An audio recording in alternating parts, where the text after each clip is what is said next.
Good morning class. आज हम cardiac cycle या जो हृदय चक्र है उसको कंप्लीट करते हैं।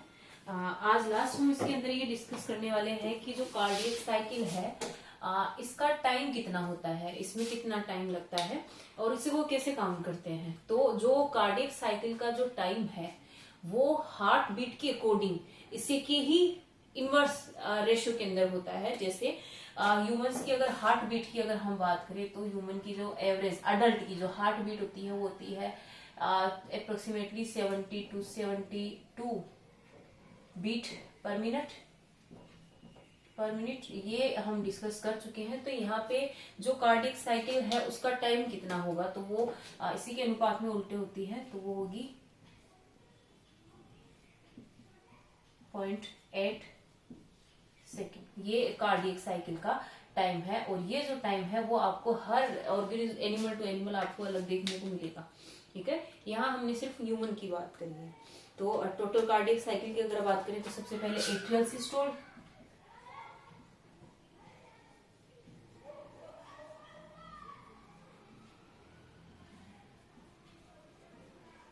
एट्रियल डायस्टोल, इसमें एट्रियल सिस्टोल एट्रियल डायस्टोल में टोटल कितना टाइम लगता है ये हम डिस्कस कर चुके हैं। इसमें 0.1 सेकेंड, इसमें 0.7 सेकेंड। और जो ventricular systole and ventricular diastole है उनमें कितना टाइम लगता है।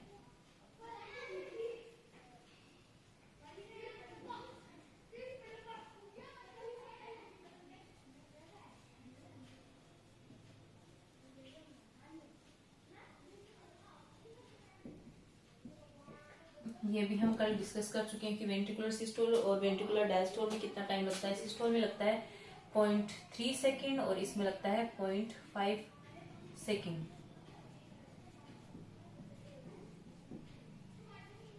तो यहाँ पे जो एट्रियल सिस्टोल डायस्टोल कंप्लीट है वो 0.8 सेकेंड का होगा।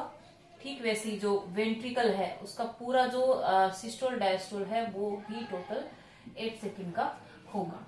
ठीक है, इसके बाद में नेक्स्ट जो टॉपिक हम डिस्कस करने जा रहे हैं वो ये है कि जो हार्ट बीट है उसका रेगुलेशन कैसे होता है। हार्ट बीट कई बार बढ़ जाती है, क्यों बढ़ जाती है, कौन कौन से फैक्टर इसके पीछे काम करते हैं। कई बार हार्ट बीट जो है वो लो हो जाती है, उसके पीछे क्या रीजन है, कौन कौन से फैक्टर हमारी बॉडी के अंदर है जो हमारी हार्ट बीट को रेगुलेट करते हैं, ये हम नेक्स्ट टॉपिक में डिस्कस करने जा रहे हैं।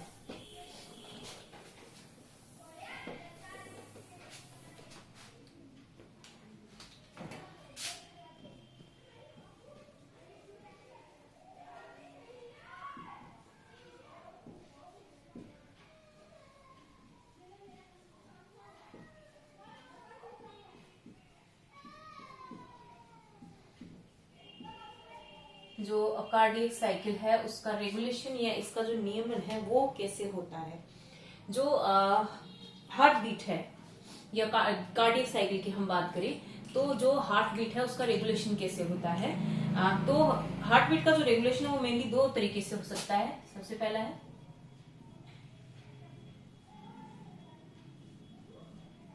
नर्वस कंट्रोल या नर्व कंट्रोल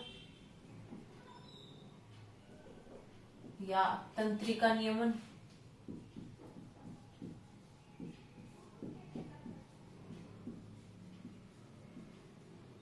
यहाँ हम कार्डियक साइकिल की बजाय हार्ट बीट लिखे तो ज्यादा बेटर है क्योंकि बार बार इसी वर्ड का ही यूज होगा।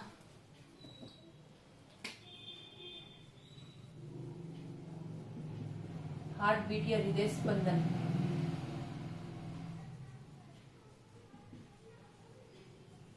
तो सबसे पहला जो कंट्रोल या जो नियमन है वो है नर्व कंट्रोल या नर्व्स कंट्रोल, जिसमें तंत्र जो है हमारा या नर्व सिस्टम जो है हमारा वो हमारी हार्ट बीट को कंट्रोल करता है, उसको रेगुलेट करता है।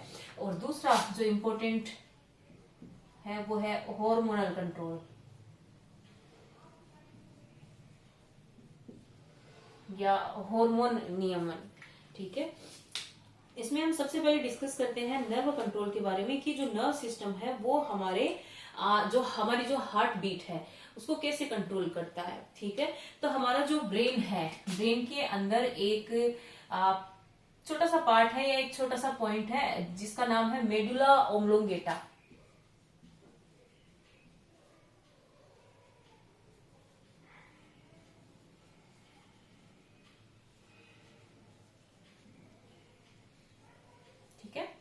ब्रेन के अंदर एक छोटा सा पार्ट होता है मेडुला ओब्लोंगेटा। इस छोटे से पार्ट के अंदर जो कार्डियक सेंटर है वो प्रेजेंट होता है। इस पार्ट के अंदर कार्डियक सेंटर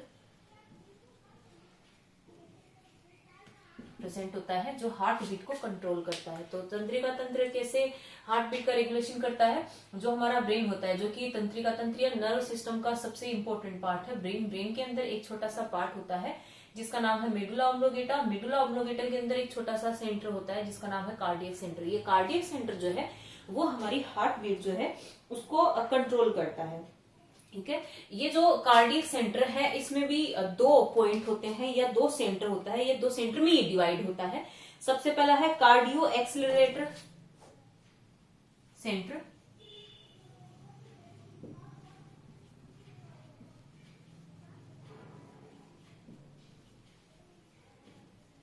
या कार्डियो त्वरक केंद्र।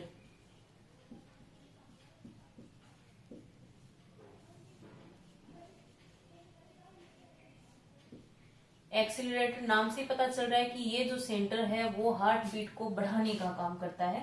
और दूसरा है कार्डियो इनहिबिटर सेंटर।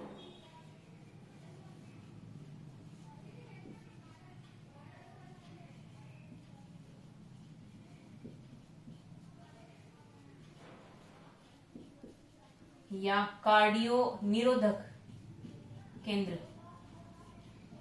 तो ये जो मेडुला ओब्लोंगेटा के अंदर कार्डियक सेंटर प्रेजेंट होता है, इसके अंदर भी दो सेंटर में ये डिवाइड होता है, या इसके अंदर दो सेंटर प्रेजेंट होते हैं। पहला है कार्डियो एक्सीलरेट, दूसरा है इनहिबिटर। एक्सीलरेट का मतलब होता है बढ़ाने वाला, उसको तेज करने वाला। इनहिबिटर का मतलब होता है दबाने वाला या उसको कम करने वाला। ठीक है, जो कार्डियो एक्सीलरेटर सेंटर है उसके अंदर एक जोड़ी सिंपैथेटिक नर्व निकलती है।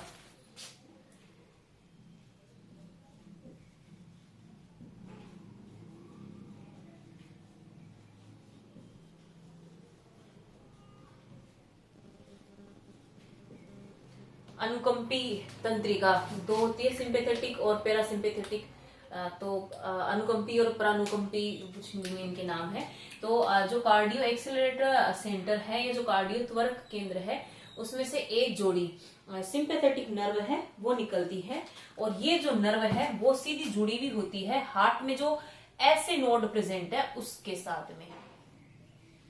ठीक है, ऐसे नोड का काम और इसकी पोजीशन सब हम डिस्कस कर चुके हैं कि हार्ट के अंदर जब सिस्टोल डायस्टोल या उसके अंदर कॉन्ट्रेक्शन स्टार्ट होता है तो वो यहीं से ही स्टार्ट होता है। ठीक है, तो इसको कैसे कंट्रोल, अगर इसको कंट्रोल कर ले तो हम हार्ट बीट को भी कंट्रोल कर सकते हैं। तो तंत्रिका तंत्र या जो नर्व सिस्टम है वो ऐसे नोड को कैसे अफेक्ट करता है, उसको कैसे कंट्रोल करता है, वो हमने इस डायग्राम में डिस्कस किया है कि ब्रेन का एक पार्ट है मेडुला ओब्लोंगेटा जिसके अंदर एक सेंटर प्रेजेंट होता है कार्डियक सेंटर। हार्ट से रिलेटेड जो भी एक्टिविटी होती है कार्डियक सेंटर ही कंट्रोल करता है। इस कार्डियक सेंटर को दो पार्ट में हमने डिवाइड किया है। इसके अंदर दो पॉइंट्स होते हैं, एक तो होता है कार्डियो एक्सीलरेटर यानी उसको बढ़ाने वाला, और एक होता है इनहिबिटर। ठीक है, जो कार्डियो एक्सीलरेटर सेंटर है उससे एक जोड़ी सिंपैथेटिक नर्व निकलती है, अनुकंपी तंत्रिका उससे निकलती है। और ये तंत्रिका या नर्व जो है वो सीधी जुड़ी भी होती है ऐसे नोड से जो हार्ट के अंदर पेसमेकर का काम करता है। और जब यहां से सिग्नल कार्डियो एक्सीलरेटर सेंटर से सिग्नल आगे पास होता है थ्रू दी सिंपैथेटिक नर्व और फाइनली पहुंचता है ऐसे नोड तक, तो ऐसे नोड जो है वो अपना काम करना स्टार्ट कर देता है। और जैसा कि नाम से पता चल रहा है एक्सीलरेटर, ये हार्ट बीट को बढ़ा देता है, यह हार्ट बीट को बढ़ा देता है। ठीक है, उसके बाद में नेक्स्ट हम बात करते हैं कार्डियो इनहिबिटर सेंटर की। तो कार्डियो इनहिबिटर सेंटर जो है उससे एक जोड़ी वेगस नर्व निकलती है।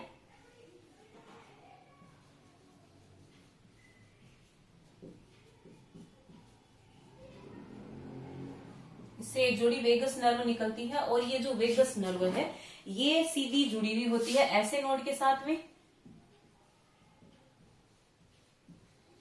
लेकिन जब मैसेज कार्डियो इनहिबिटर सेंटर से निकला है और कार्डियो इनहिबिटर सेंटर से मैसेज गया है सीधा वेगस नर्व के थ्रू सीधा ऐसे नोड तक, तो यहाँ पे हार्ट बीट जो है वो कम होगी। ठीक है, हार्ट बीट जो है यहाँ पे कम होगी। तो यहाँ पे तंत्रिका तंत्र यहाँ पे दो सेंटर के थ्रू हार्ट बीट को कंट्रोल करता है। वो चाहे तो हार्ट बीट को बढ़ा सकता है, वो चाहे तो हार्ट बीट को कम कर सकता है। तो ये था नर्व सिस्टम का हार्ट बीट में क्या इम्पोर्टेंट रोल प्ले करता है, कैसे उसको कंट्रोल करता है, कैसे उसका नियमन करता है। नेक्स्ट हम डिस्कस करने जा रहे हैं हार्मोनल कंट्रोल को।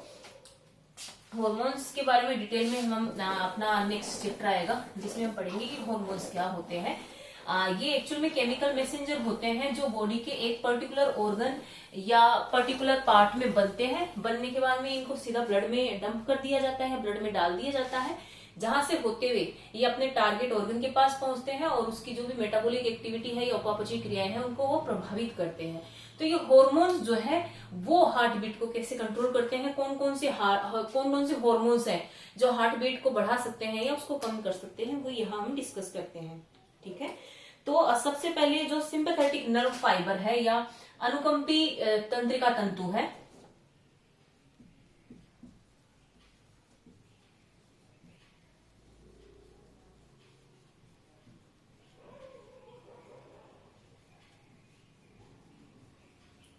या जो अनुकंपी तंत्रिका तंतु है, इनसे एक हार्मोन निकलता है, वह है सिम्फेथेलिन।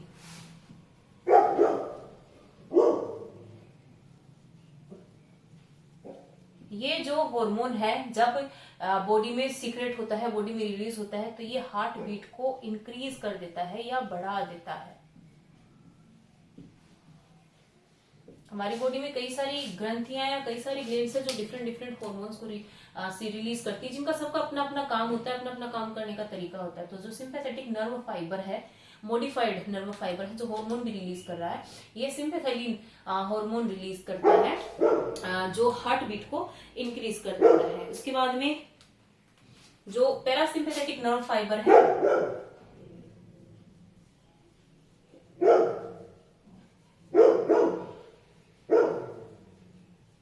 या परानुकंपी तंत्रिका तंतु है, इसकी अगर बात करें तो इससे एसिटाइल कोलाइन हार्मोन रिलीज होता है, एसिटाइल कोलाइन रिलीज होता है। ये हार्मोन नहीं है, एसिटाइल कोलाइन रिलीज होता है, और जब बॉडी में एसिटाइल कोलाइन रिलीज होता है तो हार्ट बीट जो है वो डिक्रीज हो जाती है या कम हो जाती है। ठीक है, तो ये दो हार्मोन हो गई। इसके अलावा दो हार्मोन और है, एक तो एड्रिनल ग्लैंड से रिलीज होता है एड्रिनलिन,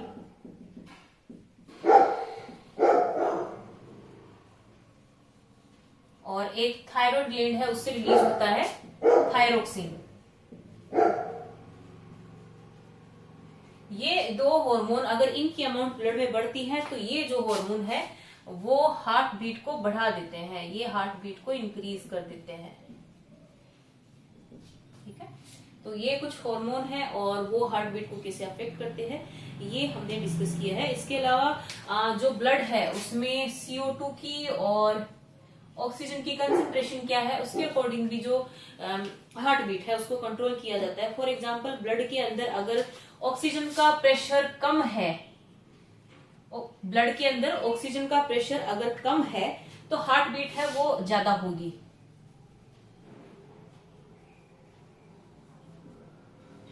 हार्ट बीट भी हाई होगी। ठीक, अगर CO2 की बात करें तो CO2 का प्रेशर या दाब अगर ब्लड में ज्यादा है तो हार्ट रेट है वो कम होगी।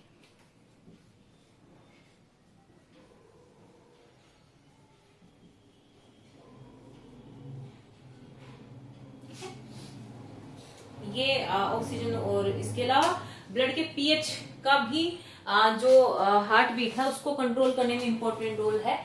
फॉर एग्जांपल जैसे अगर हम बात करें ब्लड की एसिडिटी अगर ज्यादा है, ब्लड में एसिडिटी स्लाइटली, ज्यादा तो नहीं हो सकती क्योंकि ब्लड जो है वो बफर की तरह काम करता है, वो पीएच को ज्यादा चेंज नहीं होने देता है। तो अगर ब्लड की अंदर एसिडिटी ज्यादा है तो हार्ट बीट ज्यादा होगी।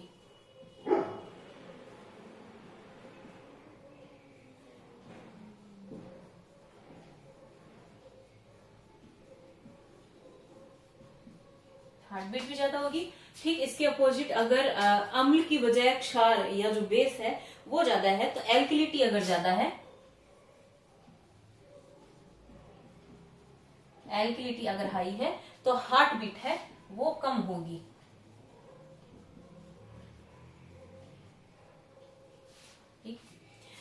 ये कुछ फैक्टर थे जो हार्ट बीट को कंट्रोल करते हैं, उसको अफेक्ट करते हैं, जिसमें मेन जो कंट्रोल होता है वो होता है नर्व्स कंट्रोल और हार्मोनल कंट्रोल का। इसके अलावा कुछ और फैक्टर है, जैसे गैसेस की जो कंसंट्रेशन है ब्लड में, उनका प्रेशर कैसा है ब्लड में, वो भी हार्ट बीट को अफेक्ट करती है। तो एल्किलिटी या जो एसिडिटी है, क्षारीयता या जो अम्लीयता है, वो भी हार्ट बीट को अफेक्ट करती है, उसको कंट्रोल कर सकती है। ठीक है। इसके बाद में नेक्स्ट जो हमारा इंपॉर्टेंट टॉपिक है वो होगा ब्लड प्रेशर। ब्लड प्रेशर क्या होता है, इसको कैसे मेजर करते हैं, हाई ब्लड प्रेशर क्या होता है, लो ब्लड प्रेशर क्या होता है, ब्लड प्रेशर को अफेक्ट करने वाले फैक्टर कौन कौन से होते हैं। ब्लड प्रेशर या बीपी जिसको हम जनरल बोलते हैं, इसको सबसे पहले स्टीफन हेल्स नाम के एक साइंटिस्ट थे, उन्होंने सबसे पहले बीपी मेजर करके बताया था। बीपी या ब्लड प्रेशर एक्चुअल में होता है क्या है, हार्ट से निकलता हुआ ब्लड जब आर्टरीज या वेन्स या जो भी वेसल्स है, अगर कंबाइन वर्ड दोनों के लिए हम यूज करें, तो वेसल्स या वाहिकाओं में जब ब्लड फ्लो होता है तो ये वेसल्स या वाहिकाओं की जो अंदरूनी भित्ति होती है, इनर वॉल होती है, उसके ऊपर एक प्रेशर क्रिएट करता है। ठीक है।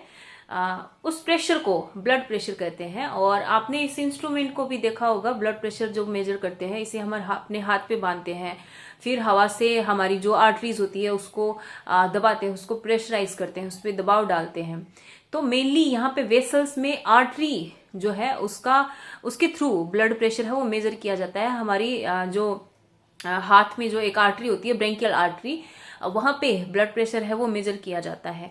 तो ब्लड प्रेशर जब ब्लड आर्टरीज में फ्लो होता है या धमनी में ये बहता है, तो ये आर्टरी की जो इनर वॉल है उसके ऊपर एक प्रेशर क्रिएट करता है या एक दबाव उत्पन्न करता है, दाब उत्पन्न करता है। इस दाब को या इस प्रेशर को ही ब्लड प्रेशर कहा जाता है।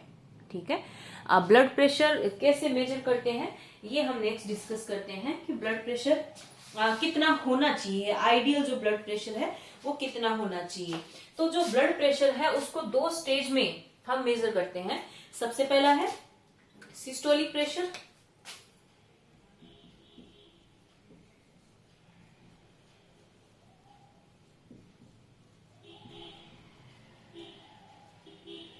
और दूसरा है डायस्टोलिक प्रेशर।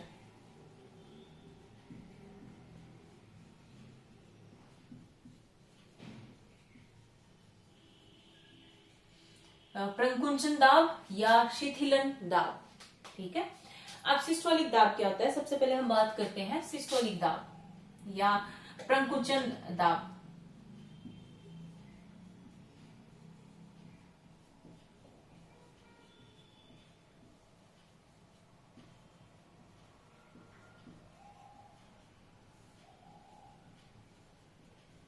ठीक है। सिस्टोल का मतलब तो अब हम इतनी बार डिस्कस कर चुके हैं, वहां पे समझ चुके होंगे। सिस्टोल यानी ब्लड जब हार्ट के अंदर वेंट्रिकल्स में जब संकुचन होता है या सिस्टोलिक सिस्टोल उसके अंदर देखने को मिलता है, तो उसके अंदर जो वेंट्रिकल्स होते हैं वो सिकुड़ने लग जाते हैं, उनमें कॉन्ट्रेक्शन स्टार्ट हो जाता है, वो साइज में छोटे होने लग जाते हैं, जिससे उनके अंदर जो ब्लड भरा हुआ है उसके ऊपर एक हाई प्रेशर क्रिएट होता है। ये प्रेशर इतना ज्यादा हाई होता है कि जो अर्धचंद्राकार कपाट या जो सेमीलूनर वॉल्व है वो खुल जाते हैं, और खुलने के बाद में जो सारा का सारा प्रेशर के साथ में ब्लड फ्लो होता है वो मैक्सिमम प्रेशर होता है, वो ब्लड का मैक्सिमम प्रेशर होता है जब वेंट्रिकल से ब्लड सेमीलूनर वॉल्व के थ्रू जब निकलता है प्रेशर के साथ में, वो प्रेशर जो है वो मैक्सिमम होता है। तो यहाँ पे सिस्टोलिक प्रेशर होता है, वो जो टोटल प्रेशर है उसकी अपर लिमिट होती है। मैक्सिमम प्रेशर कितना हो सकता है उसकी जो सबसे ऊपर की लिमिट होती है वो सिस्टोलिक प्रेशर कहलाती है।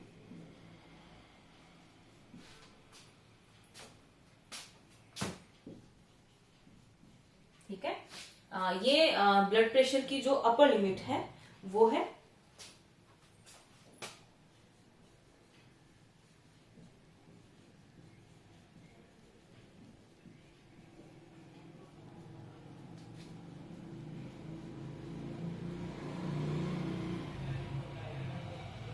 जो हार्ट का जो संकुचन है या कॉन्ट्रिक्शन है उसको रिप्रेजेंट करती है, उसको दर्शाती है। ठीक है। फिर से रिपीट कर देती हूँ कि सिस्टोलिक प्रेशर क्या होता है।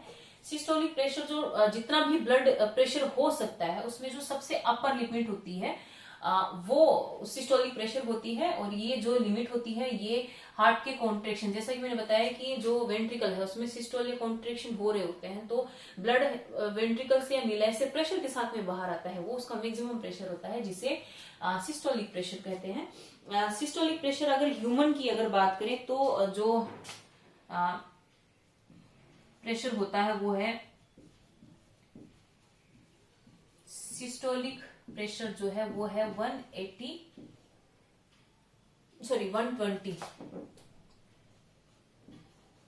mmHg। ठीक है, ये सिस्टोलिक प्रेशर है ह्यूमंस के अंदर। उसके बाद में नेक्स्ट हम बात करते हैं डायस्टोलिक प्रेशर की। इसकी अगर हम बात करें तो जैसे सिस्टोलिक प्रेशर अपर लिमिट को रिप्रेजेंट कर रहा था, ये लोअर लिमिट को डिनोट करता है।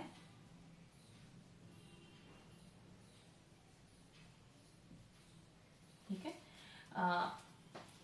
और इसके अलावा जैसे ये कॉन्ट्रेक्शन संकुंचन को रिप्रेजेंट कर रहा था, ये शिथिलन को रिप्रेजेंट करता है।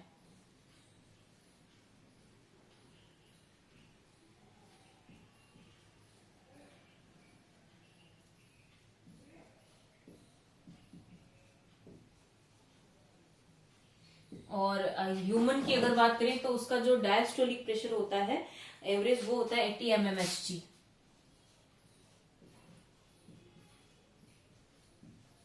ठीक है, ये हमारा बीपी होता है। ह्यूमंस की अगर बात करें तो एवरेज जो बीपी होता है इसको ऐसे रिप्रेजेंट करते हैं, ये आइडियल होता है। इससे अगर कम है, इस सिस्टोलिक प्रेशर से अगर बहुत डाउन आ गया है तो बीपी लो है, अगर बहुत ज्यादा हाई चला गया है तो बीपी हाई हो जाता है, हम कहते हैं कि ब्लड प्रेशर हाई हो गया है। ठीक है, इसके अलावा उस इंस्ट्रूमेंट का क्या नाम है जो ब्लड प्रेशर को मेजर करता है, तो उस इंस्ट्रूमेंट का नाम है स्फिग्मोमेनोमीटर।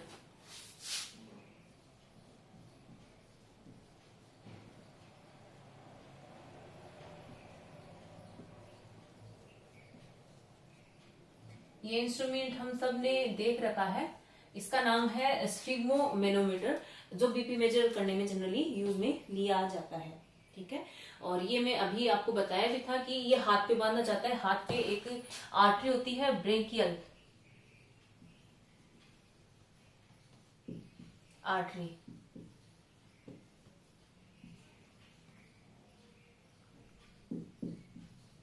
यहां से इस आर्टरी से ब्लड का जो या ब्लड प्रेशर है उसको मेजर किया जाता है। ठीक है, और इसके अलावा एक चीज और कि जैसे जैसे ब्लड हार्ट से दूर जाता है, ब्लड से सबसे पहले अपन ने देखा था कि जो लेफ्ट वेंट्रिकल है उससे ओर्टा निकलता है जो कि पूरे के पूरे ब्लड को, जो ऑक्सीजनेटेड ब्लड है उसको आगे बॉडी की तरफ लेकर के जाता है। तो जैसे जैसे ये ओर्टा आगे आर्टरीज में या आर्टेरियोल में डिवाइड होता है, फिर ये कैपिलरीज या केश नलिकाओं में डिवाइड होता है, फाइनली ये जो वेन्स है उसके अंदर कन्वर्ट हो जाता है। तो जैसे जैसे ब्लड है वो हार्ट से दूर जाता है वैसे वैसे जो ब्लड का प्रेशर है वो कम होता चला जाता है।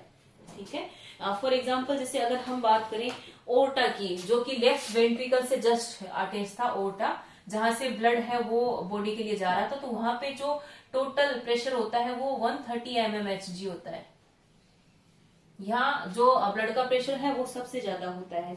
उसके बाद में जैसे जैसे ब्लड हार्ट से दूर फ्लो होता जाता है वैसे वैसे ब्लड का जो प्रेशर है वो कम होता चला जाता है। जैसे लार्ज जो आर्टरीज होती है या जो बड़ी धमनियां होती है उसमें ये 120 होता है, जो ब्रेंकियल आर्टरी है जिसमें हम मेजर करते हैं जनरली, वहां 120 mmHg होता है। फिर जो आर्टरीज है या धमनियां हैं वो और छोटी धमनियों में डिवाइड हो जाती है या मध्यम धमनियों में डिवाइड हो जाती है, तो ब्लड का प्रेशर और कम आ जाता है, ये 110 mmHg आ जाता है। फिर ये जो छोटे साइज की आर्टरियोल है या जो धमनियां हैं या आर्टरीज है वो आर्टेरियोल्स में या धमनिकाओं में विभाजित हो जाती है, तो ब्लड प्रेशर और कम हो जाता है। फिर जो ये धमनियों की जो कैपिलरीज होती है उसमें और प्रेशर कम हो जाता है।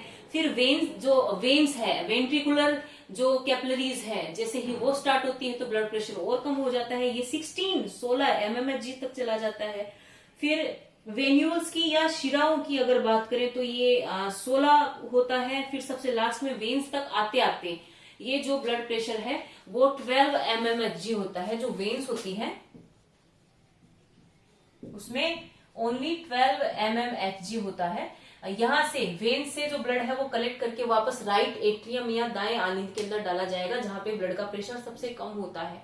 ब्लड का प्रेशर सबसे ज्यादा होता है ओटा से। जब लेफ्ट या बाएं निलय से जब शुद्ध या ऑक्सीजनेटेड ब्लड बॉडी में सर्कुलेट होने के लिए निकलता है तो वहां प्रेशर सबसे ज्यादा होता है। तो हार्ट एक पंप की तरह काम करता है। उसका मेन काम ये प्रेशर क्रिएट करना है ताकि पूरे जितने भी ऑर्गन्स है सब तक आराम से सारा ब्लड है वो सप्लाई कर सके। ठीक है, इसके बाद में नेक्स्ट जो पॉइंट हम डिस्कस कर रहे हैं वो है कि फैक्टर जो ब्लड प्रेशर को अफेक्ट करते हैं वो कौन कौन से फैक्टर हैं जो ब्लड प्रेशर को अफेक्ट करते हैं।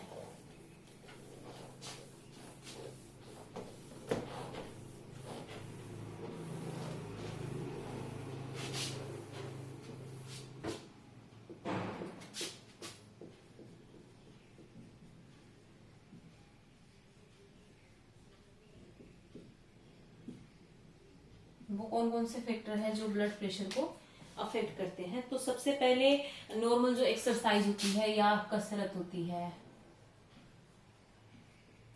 जब हम एक्सरसाइज करते हैं तो हमारा जो ब्लड प्रेशर है वो एक हाई अचानक से हाई हो जाता है, लेकिन ये चीज नॉर्मल है। जैसे ही हम एक्सरसाइज बंद करते हैं धीरे धीरे रिलैक्स होते हैं, अपने आप जो हमारा बढ़ा हुआ बीपी है वो नॉर्मल आता चला जाता है। ठीक है, एक्सरसाइज है। इसके अलावा जो इमोशंस एंड एक्साइटमेंट है,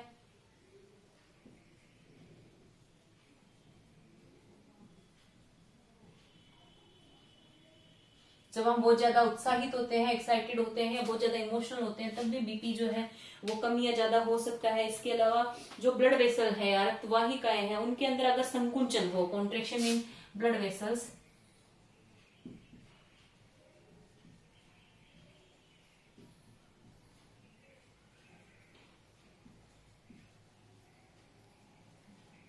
तो जब वाहिकाओं में या जो रक्तवाहिकाएं हैं उनमें अगर किसी प्रकार का संकुचन हो, किसी वजह से संकुचन हो, तो भी ब्लड प्रेशर है वो ज्यादा देखने को मिलता है। इसके अलावा जो हमारी बॉडी का पोस्चर होता है कि हम खड़े हैं या बैठे हैं, उसके ऊपर भी जो ब्लड का प्रेशर है वो डिपेंड करता है।